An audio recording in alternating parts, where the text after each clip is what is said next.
নমস্কার বন্ধুরা, Sunday with Shashwati চ্যানেলে আমি শাশ্বতী আপনাদের আরও একটা রবিবারের দুপুরে সকলকে স্বাগত জানাই। আপনাদের কাছে জানতে চাইব কেমন লাগছে গল্পগুলো, নিশ্চয়ই জানাবেন। কিন্তু আজকে বেশ গরম পড়েছে, আর এই গরমের দুপুরে আমাদের অনেক ছোট্ট বন্ধুর অনুরোধে আজ রাখবো একটা ভূতের গল্প। কিন্তু তার আগে একটা অনুরোধ সকলের কাছে, আমার এই শখের গল্পের চ্যানেলটিকে এগিয়ে নিয়ে যাওয়ার জন্য আপনাদের সহযোগিতা খুব প্রয়োজন। দয়া করে আমার চ্যানেলটি সাবস্ক্রাইব করে দেবেন, আর গল্পগুলো যদি ভালো লাগে তাহলে অবশ্যই একটা লাইক আর কমেন্ট করে দেবেন। আপনাদের সকলের মতামত আমার কাছে খুবই গুরুত্বপূর্ণ। আজকের গল্প লীলা মজুমদারের পাঠশালা। শম্ভুর মেজদাদু 50 বছর আমেরিকায় কাটিয়ে 70 বছর বয়সে মেলা টাকা কড়ি নিয়ে দেশে ফিরলেন। যাদের উনি বিদেশ থেকে এটা ওটা পাঠাতেন তারা কত বারণ করেছিল, অমন কাজও করো না, এটা খুব খারাপ জায়গা, নোংরা, গরম, বেকার আর জোচ্চুরে ভরা, দেখতে দেখতে তোমার পয়সা করি আর তোমাকে আলাদা করে দেবে। তাছাড়া অসুখ বিসুখ লেগেই আছে, মুখুর একশেষ। মাদুলিতে বিশ্বাস করে ভূত মানে দেশের পৈতৃক বাড়িতে শেষ পর্যন্ত নাকি কি সব সে জাগে, সে কথা দিয়ে আর কি হবে। মোট কথা হলো এসো না, ওখানেই আরও রোজগার করতে থাকো। এই সমস্ত শুনে খুশি হয়ে মেজদাদু তার আসার দিন আরও 1 মাস এগিয়ে দিলেন। 50 বছর ধরে উনি নাকি ওই জিনিসই খুঁজে বেরিয়েছেন, কিন্তু পাননি। এখন দেখছো কাণ্ড, নিজের বাড়ির দোরগোড়ায় সমস্তই তার জন্য অপেক্ষা করে আছে। তাছাড়া বাপের ভিটে তো বটে। শম্ভুর বাবার ছোট পিসি বললেন, তাহলে বেহালার সেই বাড়ি কিনলে না কেন? তখন কত কম দাম ছিল। বাপের ভিটেতে তো কেউ বাস করতে পারবে না, সে ভূতের বাড়ি। কেন পারবে না? কেন? আমেরিকায় এরকম বাড়ি লাখ লাখ ডলারে বিক্রি হয়। তাছাড়া জানিস, এই নিয়ে গবেষণা হয়। তাছাড়া 50 বছর বিদেশে থেকে আমিও ঠিক মানুষ নেই। কিচ্ছু ভাবিস নে তোরা। আমার বন্ধু সেই ছ্যাঁচড়কে মনে আছে? সেই যে ছ্যাঁচড়, যে বাবার ল্যাজওয়ালা ঘড়ি সারাবে বলে নিয়ে গিয়ে স্রেফ হারিয়ে ফেলল। আমি তাকে তার পুরনো ঠিকানায় চিঠি দিতেই সে ফোন করে জানিয়েছে যে তার মেরামতির ব্যবসা উঠে গেলেও আমার ঘড়িটি সারিয়ে একেবারে নতুনের মতো করে দেবে। আমার দয়ার দেনার খানিকটা একটু তাহলে নাকি শোধ টোধ হবে। ছোট পিসি মুখ হাঁড়ি হল। ও, তাহলে সময় কাটাবে কি করে? মেজদাদু বললেন, কেন? আমার নবেল পাঠশালাটি এবার খুলব। আমার কত দিনের স্বপ্ন এবার সত্যি হবে। মেজ পিসি আঁতকে উঠলেন। হ্যাঁ, নবেল পড়াবার পাঠশালা খুলবে? তাহলেই হয়েছে, তোমার পাঠশালায় কেউ ছেলে মেয়ে পাঠাবে না, দেখো। মেজদাদু চটে গেলেন। না, পাঠাবে না। মুখে মুখে ইতিহাস, ভূগোল, অঙ্ক, জীববিজ্ঞান শেখাবো, লিখতে পড়তে শিখলেই প্রাইজ দেব। আর তাছাড়া সে নবেল নয়, নবেল মানে নয়া, নতুন নিয়মে পড়তে শেখাবো কি না, তাতে পড়তে জানবার দরকার হবে না। কি যে বাজে কথা বলো মেজদা, পড়াবেটা কে শুনি? একা তো আর পারবে না। কেন? তুই আর তোর বর, তুই ঘরকন্যা দেখবি, সে পড়াবে। সকালে সব পোড়োরা মুড়ি, কলা, আখের গুড় খাবে, তারপর 1 ঘন্টা পড়া, 1 ঘন্টা গাছে চড়া, বাগান সাফ করার ক্লাস, তারপর পুকুরে চান, মাছ ধরা। যারা লিখতে পড়তে পারবে তারা নিজেদের মাছ বাড়ি নিয়ে যেতে পারবে। তারপর ছোট পিসি উঠে পড়লেন। তা কবে থেকে পাঠশালা শুরু হবে? কবে যেতে হবে? বাড়িওয়ালাকে তো নোটিশ দিতে হবে। মেজদাদু মহা খুশি হয়ে বললেন, ধরে নে ১লা বৈশাখ প্রতিষ্ঠা দিবস। ছ্যাঁচড়টাকে ৫০ বছর দেখিনি, কিন্তু আগের ঠিকানায় চিঠি দিতেই ফোনে কথাবার্তা হয়ে গেল। আগের মতোই গলা, বুঝলি, তবে নস্যি নিয়ে একটু খারাপ হয়ে গেছে। তাই হলো শেষ পর্যন্ত। মেজদাদু এর মধ্যে প্রতি হপ্তায় অমর্তপুর ঘুরে এলেন। একটা চেনা লোকও দেখলেন না। হয় সব চলে গেছে, নয়তো বোধহয় মরে টরে গেছে। পুরনো বন্ধু ছ্যাঁচড়ের সঙ্গেও দেখা হলো না। তবে মিস্ত্রিরা উদয়াস্ত খাটছে। ওদের দলের মালিক 7 দিনের কাজের হিসেব দেয়। মাল মশলা এত, মজুরি এত, চা জল খাবার এত। সঙ্গে সঙ্গে মেজদাদু খরচ মিটিয়ে দেবার কথা বলেন। ওস্তাদ হাত জোর করে বলে, টাকাটা আমি ছোঁব না, মালিককে বলবেন। অচেনা হলেও গায়ের লোকের মহা উৎসাহ। মিনিমাগনার পাঠশালা, জল খাবার দেবে, নেকাপড়া শেখাবে, সারা সকাল এঁটকে রাখবে। এর চেয়ে ভালো আর কি হতে পারে? তবে সূর্যি ডোবার পর এ পাকে কেউ আসবে না, এ কথা তারা পষ্টাপুষ্টি বলে গেল। মিস্ত্রিরাও সূর্য ওঠার সঙ্গে সঙ্গে আসে, সূর্য ডোবার সঙ্গে যায়। তবে মেজদাদু 1 কিলোমিটার হেঁটে রেল স্টেশনের ধাবায় রুটি কাবাব খেয়ে সন্ধ্যের গাড়ি ধরে কলকাতায় ফিরতে লাগলেন। 1 মাসে বাগান সাফ, 1 তলা ফিটফাট। পিছনের উঠোনে ছোট ইদারা আর বাগানের বড় ইদারা ঝালাই শেষ। পুরনো তক্তপোষ, টেবিল, বেঞ্চি, টুল বাইরে এনে মেরামত শুরু। মেজদাদু এবার ঠিক করলেন এখানেই থেকে যাবেন। স্টেশনের পাশে পল্লীমঙ্গল ব্যাংকে টাকা রাখার ব্যবস্থা করলেন। গ্রামের মোড়ল কিছু টাকার বদলে খুশি হয়ে 2টো হ্যাজাক, কতগুলো তেলের বাতি, মোমবাতি, বাসন কেনার ভার নিয়ে নিল। মেজদাদুর ভাগ্নে বগাকেও অতি সহজেই নিয়ে আসা গেল, কারণ বগা বেকার এবং প্রেততত্ত্ববিদ। বগা যাচ্ছে শুনে ছোট পিসি আর পিসেমশাই চোটে কাঁই। ওই দেখো, মেজদাকে ভালো মানুষ পেয়ে মন ভাঙিয়ে নিচ্ছে। শেষটা ফাল্গুন মাসের গোড়ার দিকে একটা সকালে ট্রাক বোঝাই সুটকেস, গৃহস্থালির জিনিস, বিছানা, ছবির বই, সেলেট, রঙিন খড়ি ইত্যাদির সঙ্গে ছোট পিসে আর বগা সহ হোমিওপ্যাথিক ওষুধের বাক্স কোলে মেজদাদু এসে পৈতৃক ভিটেই উঠলেন। এটাতে আর কারও ভাগ ছিল না। তার অনুপস্থিতিতে বাপের সম্পত্তি যখন ভাগ হয়েছিল, অমর্ত্য কুটির বলে এই বাড়ি তার ভাগেই পড়েছিল। তখন 20 বছরের অব্যবহারের ফলে স্রেফ এটা একটা পোড়ো বাড়ি। চোরেরা পর্যন্ত রাতে এদিকে পা দিত না। ছোট পিসি ট্রাক থেকে নেমেই বললেন, বগা, সেই প্রেততাড়ানি পুজোটা দে, প্রসাদ খেয়ে উপোস ভাঙব, খিদে পেট জ্বলে গেল।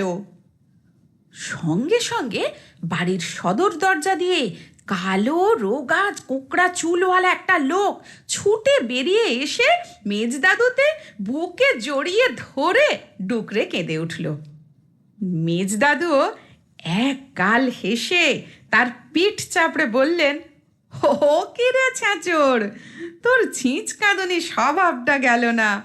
খুশি হলেই তুই ডুকরে কেঁদে উঠতিস। তোকে আজ দেখব একবারও ভাবিনি। চেহারাটা তো বিশেষ বদলায়নি, তা কি মনে করে?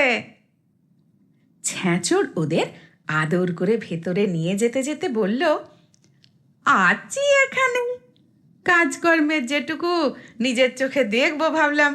তা দিদিমণি, ওই পুজো টুজোগুলো এখনই করলে খারাপ দেখাবে, আগে কর্মগুলো শেষ হোক, এখন চান টান করুন, বিশ্রাম নিন, জল খান।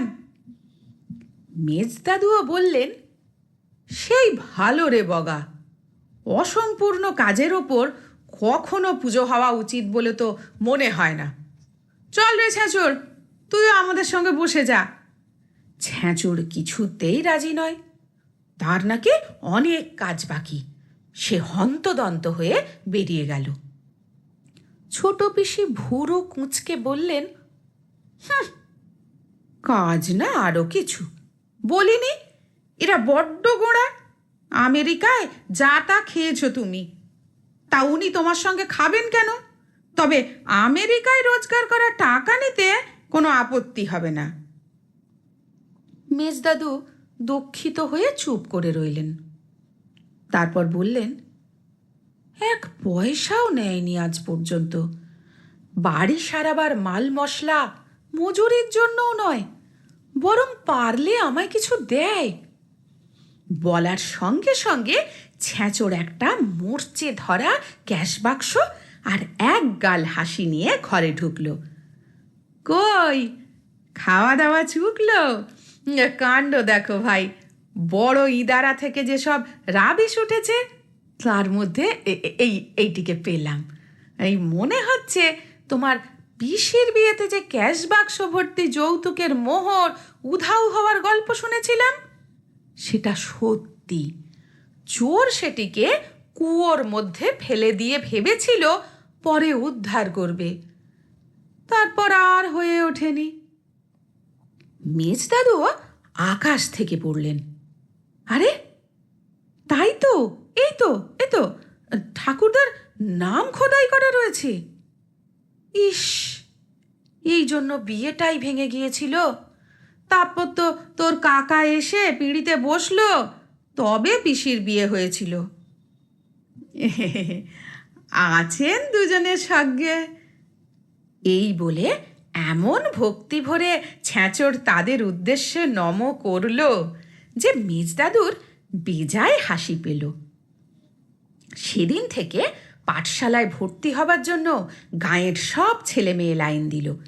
মেজদাদু সকাল থেকে বাইরের ঘরে বসে সবার নাম লিখলেন।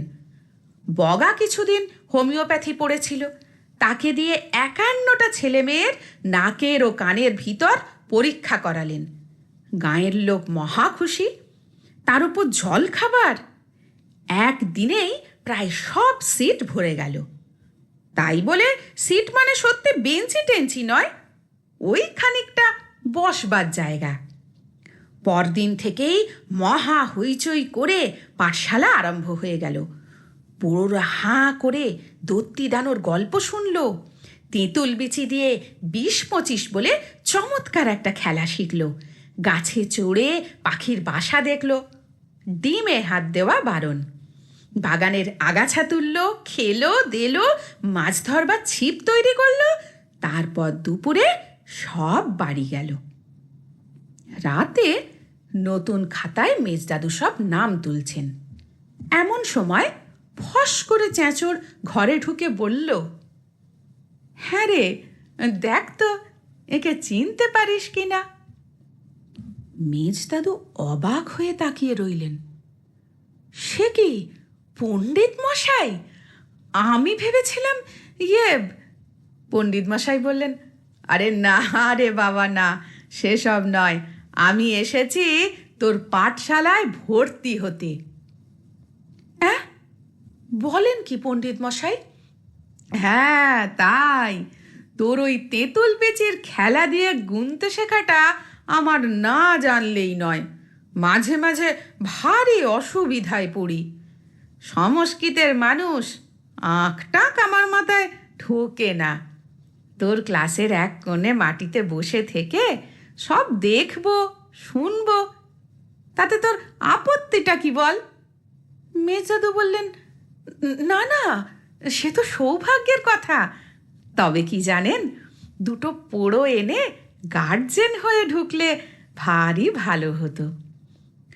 পণ্ডিত মশাই এক গাল হেসে উঠে পড়লেন। বেশ বেশ, তাই হবে। আনবো দুটোকে ধরে। আনলেনও তাই। পরদিন সবে মাত্র তেঁতুল বিচি ভাগ করা হচ্ছে। দুটি ছাত্র নিয়ে পণ্ডিত মশাই এসে ঢুকলেন। তারপর আর দেখতে হলো না, পোড়ো দুটি মহা ছটফটে। মাঝে একবার উঠে নারকেল গাছে সরসর করে চড়ে বসলো। পণ্ডিতও তেমনি পেছন পেছন গাছে চড়ে কান ধরে নামিয়ে আনলেন। ব্যাপার দেখে ক্লাস শুদ্ধ সব হাঁ। কিন্তু তেঁতুল বিচি দিয়ে গুনতে শেখার সময় মেজদাদু আরও অবাক হলেন। দেখতে দেখতে 1, 2 থেকে একেবারে ভগ্নাংশ দশমিক তেঁতুল বিচি দিয়ে কষে ফেলতে লাগলো। তার মধ্যে বারদুই ঝপাং করে পুকুরে নামলো, চেঁচালো, হাসলো, ওকে নাকানি চুবানি খাইয়ে নিল। আবার ভালো মানুষের মতো একপাশে এসেও বসলো। ক্রমে মেজদাদু হাঁপিয়ে উঠলেন। যখন ছুটি হলো, একটা স্বস্তির নিঃশ্বাস নিলেন। দুঃখের বিষয়, পণ্ডিত মশাই কি তার ছাত্রদের টিকিটিও দেখতে পেলেন না যে ক্লাসের রীতিনীতি সম্বন্ধে কিছু শেখাবেন। অথচ শুধু যে তরকারির বাগান তারা সাফ করে দিয়ে গেছে তা না, কচি কচি চারাও লাগিয়ে দিয়ে গেছে। সেদিন সন্ধ্যায় বগা ঘটা করে ভূততাড়ানি পুজো দিল। সেই যে অমর্ত্য পাঠশালার প্রতিষ্ঠা হলো, আজ পর্যন্ত তার কি নাম যশ! অথচ পণ্ডিত মশাই আর তার ছাত্ররা, এমনকি ছেঁচড়ও আর কোনো দিন এলো না। ছেঁচড় টাকা কড়ি পর্যন্ত নিয়ে গেল না। তার মিস্ত্রিরাও কাজ সেরে সেই যে বিদায় নিল, আর তাদের দেখা গেল না। মেজদাদু তাজ্জব বনে গেলেন। শেষটায় আর থাকতে না পেরে একটা রবিবার কাউকে কিছু না বলে ছেঁচড়ের পুরনো ঠিকানায় গিয়ে দেখেন সেখানে অচেনা লোকের বাস। তারা ছেঁচড়ের দাদার বংশধর। মেজদাদুকে প্রণাম করে তারা বারবার বলতে লাগলো, কাকা শেষ বয়সে ভারী ধার্মিক হয়ে গিয়েছিলেন। বুড়ো পণ্ডিত মশাইয়ের শিষ্য হয়ে তার সঙ্গে হিমালয়ে চলে গিয়েছিলেন। সেও 20 বছর হয়ে গেল। তারপর তাদের আর কোনো পাত্তা নেই। সব সম্পত্তি নাকি ভাইপোদের দিয়ে গেছেন। তারা বলল, খালি একটা দুঃখ ছিল যে আপনার কাছ থেকে নাকি অন্যায়ভাবে কি সব নিয়েছিলেন, যেমন করেই হোক সেটি শোধ না করে ছাড়বেন না। কি আর বলবো আমরা, আপনাকে প্রণাম করে মনে হচ্ছে কাকাকে বুঝি আবার ফিরে পেলাম। মেজদাদু বিষণ্ণ মনে বাড়ি ফিরেই বগাকে বললেন, আচ্ছা বগা, সেদিন তোর অত ঘটা করে ভূততাড়ানি পুজোটা দেবার কি দরকারটা ছিল শুনি? ওসব হলো গিয়ে কুসংস্কার। তাও জানিস না?